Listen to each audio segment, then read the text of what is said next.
अस्सलामुअलैकुम वरहमतुल्लाहि वबरकातुहू। Shahraj gardening ideas को आमदीद। वेलकम कहने जनाब तुहानू अपनी गार्डनिंग अपने काम से। उम्मीद कर रहे सारे दोस्त ठीक ठाक होंगे, सारे राजी खुशी होंगे। लो सजनों तो बेलियो दोस्तों तो माओ भैनों, असीं फिर एक नवे पौधे ते नवे प्लांट ते गल करांगे तो इंशाल्लाह अपनी गार्डनिंग तुहानू जनाब सलाम कहने तो हुण फिर असीं पौधे की गल करनी है। तो पौधा इनडोर भी इस्तेमाल हो जाएगा, आउटडोर भी इस्तेमाल हो जाएगा। क्यारी दे विच ला लो फिर भी ठीक है, गमले च ला लो फिर भी ठीक है। तो बड़ा प्यारा जिहा बड़ा खूबसूरत जिहा पौधा, लोगों को नाम नहीं आंदा, पता ही नहीं लगता। तो वो वैरायटियां दोस्तों बड़ियां ने। अगे भी मैं एक वीडियो पाई वो दसिया गया कि ये काफ़ी वैरायटियां ने। उन्होंने चू जिहड़ियां जिहदा नाम लिया गया या मुतारफ कराया गया ठीक है। नहीं तो हुण असीं अलहदा अलहदा वीडियो पावांगे वक्फे वक्फे नाल। दिल तुहाडा लगा रहे 17-18 वैरायटियां ने। एक वैरायटी अज विखावांगे, कोई 10 दिन 15 दिन ठहर के फिर दूसरी विखावांगे, फिर अल्लाह ने जिंदगी दी फिर तीसरी विखावांगे, फिर अल्लाह ने जिंदगी चौथी। ऐसे तरह ही 10 तो 12 13 14 जिन्नियां भी वो वैरायटियां, जिन्नियां वो नाम ने, जिन्नियां वो शक्ल ने, तुहानूं मैं तारफ करवाने। तो जेह्ड़े नवे वेखण वाले साडे चैनल सबसक्राइब करो, बैल आइकन के बटन दबाओ, यानी कि टल्ली के बटन दबाओ, ताकि नवी आने वाली वीडियो जल्द तुहानूं मिले। ठीक है दोस्तों, लो जी पौधा विखाने असीं ए वाला। लो जी ए माशाल्लाह छोटे पॉट च असीं पौधा तैयार किया है, छोटी गमली। ठीक है जी, प्लास्टिक की छोटी गमली है साड़ी, ये असीं पौधा तैयार किया। तो कितना प्यारा तो कितना खूबसूरत पौधा है। इनू असीं कहने ड्राईसीनिया छोटे पत्ते वाला।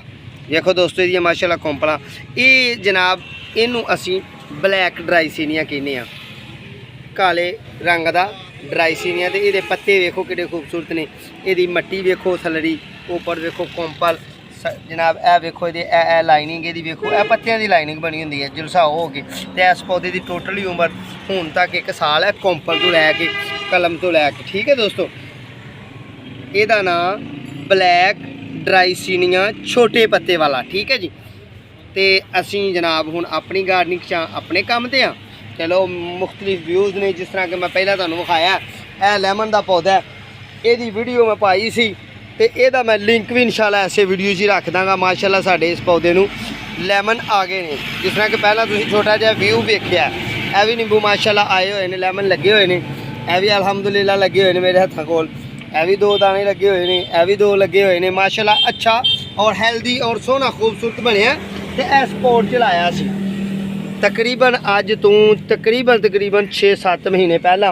वो तुहानूं असीं इस लाण दा लिंक असीं रख देवांगे। तो वेख लो साडा ये पौधा अलहमदुलिल्लाह कामयाब तरीन होया। ठीक है जी।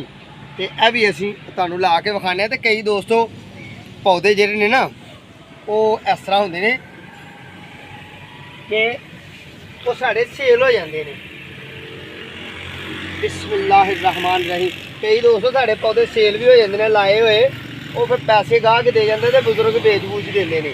वो ना व्यू नज़र आए दोबारा पौधे की ना गल करिए तो परेशान ना होया करो। कई दफ़ा वो बेच दे देने, क्यों कि वो फिर गाहक भी तो आखिर भुगताना होंदा ना। तुहानूं पता है काम ते असीं तो रोजी रोटी भी इत्थों कमानी है।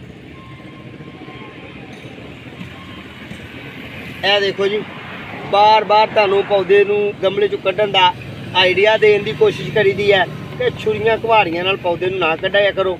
क्यों कि तुहाडा पॉट बच जाएगा, कोई पनीरी ला लोगे, कोई पॉट बच जाए तुहाडा गमला बच जाए तो तुसीं पनीरी ला लोगे। तो साढ़े कोल बहुते दोस्त होंदे ने, यार छुरी नाल कट्टना, इनू रंबे नाल कट्टना, काहदे नाल कट्टना, की करना इसदा मामला। ठीक है जी।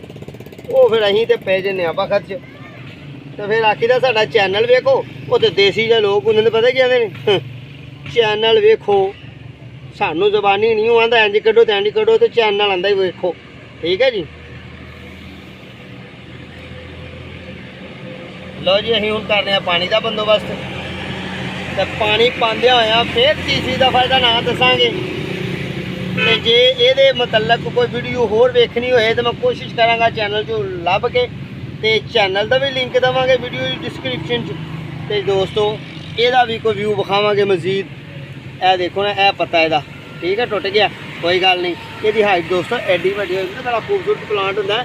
ये दफ्तर च रखो, कमरे च रखो, बाहर रखो, क्यारी च लाओ, जिथे मर्जी लाओ, पर जरूरी ये है कि जो अंदर रख दो ना तो 8 दिन अंदर रखा करो, तो 8 दिन पौधा बाहर रखा करो, फिर इनडोर पौधा कामयाब है। लो मैं पौधा रखना उत्थे ते पानी का करना बंदोबस्त, तो इंशाल्लाह साडा काम हो गया मुकम्मल।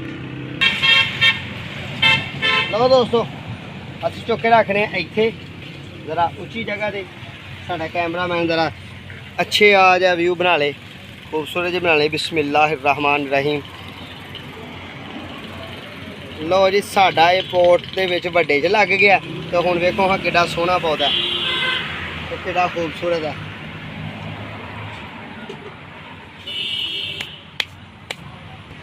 लो जी तीसरी दफ़ा असीं तुहानूं इहदा नाम दसने आ।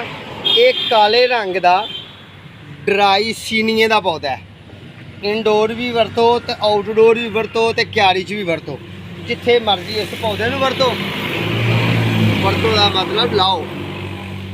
तो जनाब साडा बेहद शुक्रिया, बेहद मुहब्बत ते बेहद प्यार का कि तुसीं सानूं वेखदे हो, अच्छे अच्छे कमेंट करदे हो, साडे नाल मुहब्बत का इज़हार करदे हो, प्यार का इज़हार करदे हो। चलो अल्लाह पाक तुहानूं अपने हिफ्ज़ो ईमान च रखे। साडे मुतलक दुआ करते रहना, अल्लाह पाक सानूं भी तंदुरुस्ती बख्शे। तो अगली वीडियो तक इंशाल्लाह दोबारा मिलांगे। उन्नी देर तक दो अपनी मेज़बानों इजाज़त। अल्लाह हाफ़िज़।